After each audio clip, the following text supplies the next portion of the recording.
யார் நீதிமான்கள் அப்படின்னு நினைக்கிறீங்களா?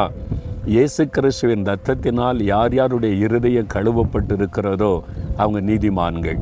நாம் பாவங்களுக்கு செத்து நீதிக்கு பிழைக்கும்படி இயேசு கிறிஸ்து சிலுவையிலே நமக்காக இரத்தம் சிந்தினார் என்று வேதத்தில் எழுதப்பட்டு இருக்கிறாரு. அப்போ பாவிகளாக இருந்த நம்மை நீதிமானாய் மாற்ற இயேசு சிலுவையில் இரத்தம் சிந்தி நமக்காக மரித்தார். எந்த ஒரு மனிதன் அதை விசுவாசித்து இயேசுவே உம்முடைய இரத்தத்தினால் என்னை கழுவி என்னை நீதிமானாக்கி விடும் என்று தன்னை அர்ப்பணித்து ஜெபிக்கும்போது அவருடைய இரத்தத்தினால் கழுவப்பட்டவர்கள் நீதிமான்கள்.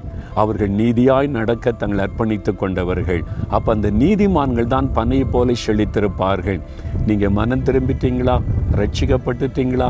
இயேசுவின் இரத்தத்தினால் கழுவப்பட்டுட்டீங்களா? அப்போ சந்தோஷமாக சொல்லலாம், ஆண்டவரே உம்முடைய இரத்தத்தினால் கழுவப்பட்ட நீதிமான், பனையை போல என்னை செழித்திருக்க பண்ணுகிறீர், ஸ்தோத்திரம்னு சொல்லலாம். அப்படி இல்லாவிட்டால் இந்த இருதயத்தில் கை வைத்து இயேசுவே என்னையே நீதிமானாக மாற்றிருங்க, உங்கள் இரத்தத்தினால் கழுவிருங்கன்னு ஜெபிக்கிறீங்களா?